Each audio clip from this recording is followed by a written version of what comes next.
Good morning, everyone. Today, on 24th of August 2021, we are going to discuss Zomato Limited.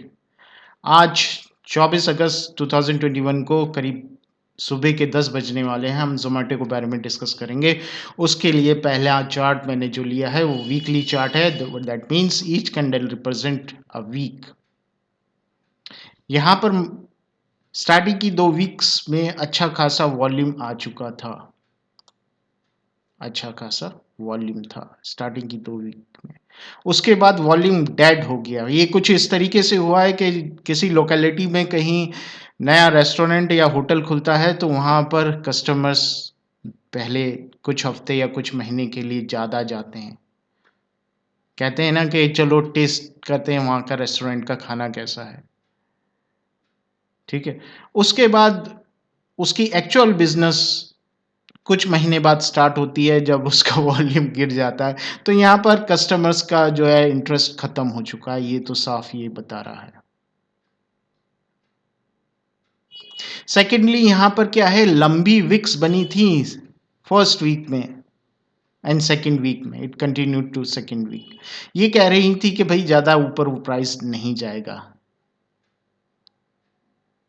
ये लंबी Vicks यही बता रही थी कि प्राइस ज़्यादा ऊपर नहीं जाएगा। ओके, लेकिन मोमेंटम इतना ज़्यादा था कि वो धीरे धीरे खिंचता रहा और अंततः यहाँ पर उसकी लिमिट आ गई एंड इट ड्रॉप डाउन।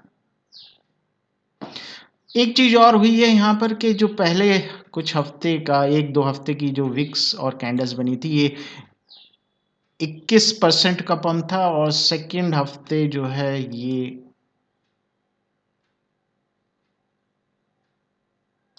20% के आसपास का पंप था।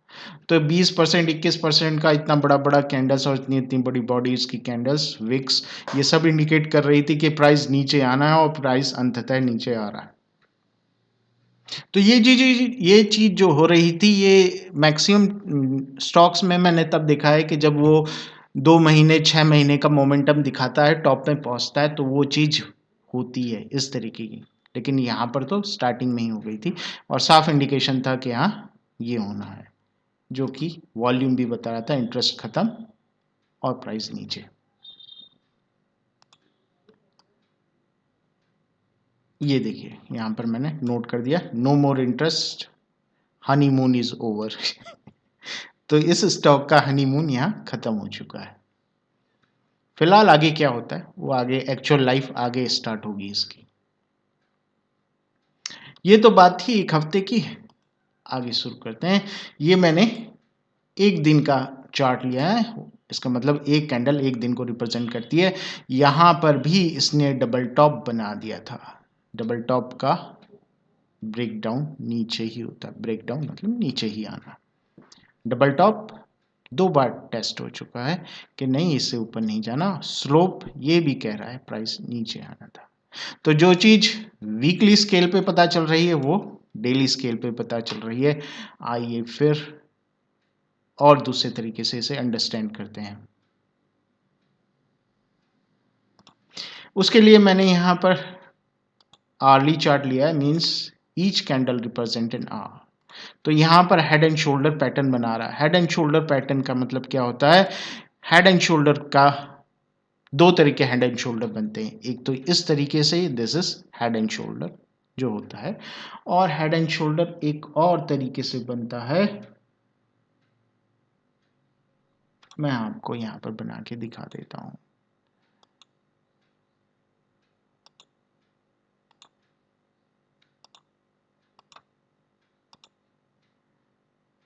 एक मिनट, मैं अगर इसको हटा दूं एंड चार्ट को भी हटा देता हूं, मैं आपको एक second, just give me 1 second, मैं आपको यहाँ एक्सप्लेन करता हूँ।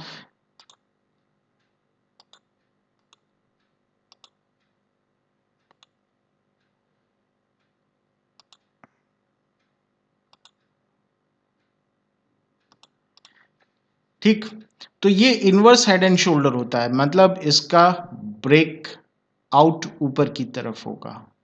ठीक, वो क्यों होगा, वो कैसे होगा, वो अलग चीज़ है, लेकिन इसका ब्रेकआउट ऊपर की तरफ होता है। ये इनवर्स हेड एंड शोल्डर होता है और ये हेड एंड शोल्डर होता है, राइट।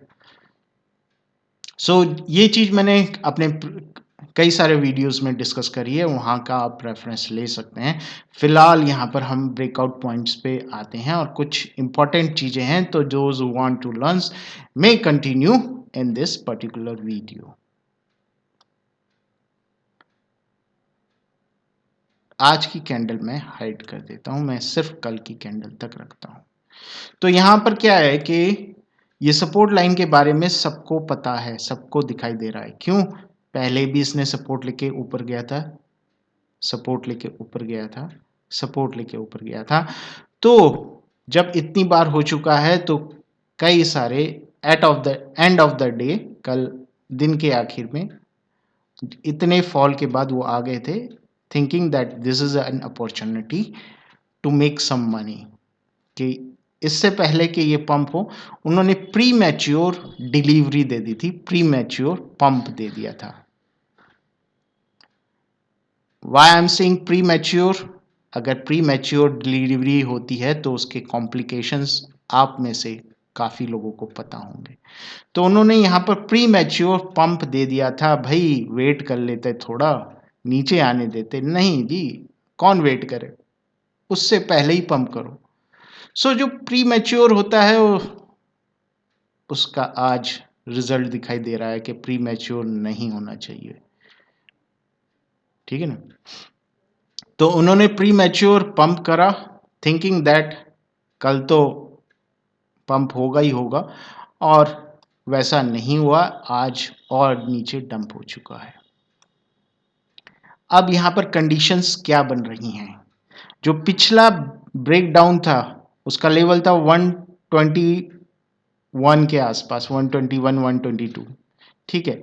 इससे नीचे ही आज आया लेकिन विक बना के वापस चला गया। सो इसका ब्रेकडाउन आप तभी कंफर्म मानिएगा जब 120 के लेवल को तोड़ के ये नीचे आ जाए। और ये 120 का लेवल आज तोड़े, 2 दिन बाद तोड़े, या 1 हफ्ते के अंदर अंदर तोड़े, लेकिन 120 का लेवल इंपॉर्टेंट होगा। जब कोई कैंडल 120 का लेवल तोड़ के नीचे क्लोज होगी और नेक्स्ट कैंडल नीचे ही ओपन होकर नीचे क्लोज होगी, that will be the confirmation that it is heading towards 103। Please if and buts पे ध्यान दीजिएगा। इफ एंड बट्स बहुत इंपॉर्टेंट होते हैं, आप इसको गौर से, इस लेक्चर को गौर से सुनिए। इफ एंड बट्स बहुत इंपॉर्टेंट होते हैं। 120 से नीचे कोई कैंडल ओपन होती है, क्लोज भी 120 से नीचे होती है, तभी कंफर्मेशन होगा कि इसका टारगेट 103 है। और टारगेट जैसे मैं पहले बता चुका हूं कई लेक्चर्स में कि कैसे कैलकुलेट करते हैं, हेड्स के टॉप से नेक लाइन तक मेजर करते हैं, फिर ब्रेकआउट या ब्रेक डाउन पे हम उसको ले जाते हैं और इस तरीके से वो हमें उसके एंड से हम एक लाइन ड्रॉ करके उसका मेजर करते हैं कि यहां तक आ सकती है। तो एक चीज तो ये हो गई जो कि प्री मैच्योर डिलीवरी दी थी उन्होंने, ठीक। सेकंड, ब्रेकडाउन होगा अगर तो कब आप कंफर्म माने, ये मैंने बता दिया। एक इसमें और इंपॉर्टेंट चीज मैंने आपको सिखानी है। So those want to learn something, please stay with me for another few minutes. जैसे कि आपको पता है कि ये 23 तारीख को लिस्ट हुआ था, 23 जुलाई 2021 को लिस्ट हुआ था स्टॉक एक्सचेंज पे। उस टाइम एंकर इन्वेस्टर्स जो बल्क में किसी चीज को खरीदते हैं उन्होंने बाय करा। एंकर इन्वेस्टर्स के साथ एक ड्रॉबैक होता है, they have to obey SEBI rules, और वो क्या है कि 1 महीने तक वो सेल नहीं कर सकते, ठीक। तो लॉक इन पीरियड उनका 1 महीने का, मतलब 23 जुलाई को खरीदा तो लॉक इन पीरियड उनका 23 अगस्त का हो जाएगा। ये चीज कई लोगों को पता होती है, जो पुराने इन्वेस्टर्स या ट्रेडर्स होते हैं, कुछ नए लोगों को भी पता होती है, those who want to learn something उनको पता होती है। तो 22 तारीख को उन्होंने देखा कि हाँ जी 23 तारीख पास में आने वाली है और 22 तारीख को अच्छा खासा पंप हो चुका है। प्राइस एक्शन यहीं से रिवर्सल लेता है। एक चीज़ और ये उन्हें पता चली है, उनको पता है, चली क्या पता है, तो उन्होंने 22 तारीख को उन ट्रेडर्स ने, उन इन्वेस्टर ने 22 तारीख को डंप करा। एक्चुअल डंपिंग 23 तारीख को आई, जब 23 तारीख के जो एंकर इन्वेस्टर्स हैं उन्होंने सुबह 9:15 से ही डंप करना चालू कर दिया। और आफ्टर इफेक्ट्स अब हम उसका देख रहे हैं। पहले जिनको पता था उन्होंने डंप करा, एक्चुअल भूकंप जो आया है वो 23 तारीख को आया, और उसका रिपरकेशन और या आफ्टर इफेक्ट्स हम अब देख रहे हैं। और आफ्टर इफेक्ट्स में कैजुअलिटीज कब बढ़ेंगी वो भी मैंने बता दिया है कि अगर ये भूकंप एक रेक्टर स्केल पे 120 से नीचे चला जाता है और नेक्स्ट कैंडल 120 और 120 से नीचे ही बंद होती है, ओपन एंड क्लोज, तो वो 103 तक आ सकता है। तो इसमें कुछ आपको नया सीखने को जरूर मिला होगा और ये आपके लाइफ टाइम के लिए हो जाएगा। ये चीज एंकर इन्वेस्टर की आप अगर नोट करें कहीं। सेकेंडली, इसमें आईसीआईसी सिक्योरिटी ने टारगेट दिया है कि ये 220 तक जा सकता है, तो वो बहुत दूर की बात है, अभी बहुत दूर का टारगेट दिया है उन्होंने। फिलहाल इतना है। और यहां पर एक चीज और हो सकती है कि ये अगर इस लेवल से ऊपर आ जाए, किस लेवल से, 125 से ऊपर आ जाए, तो नेक्स्ट इसका रेजिस्टेंस यहां मिलेगा 130 के आसपास। Hope you understand what I taught you and you find it interesting and informative. With that note, I want to close this video. Thank you very much for watching this video. Thanks once again.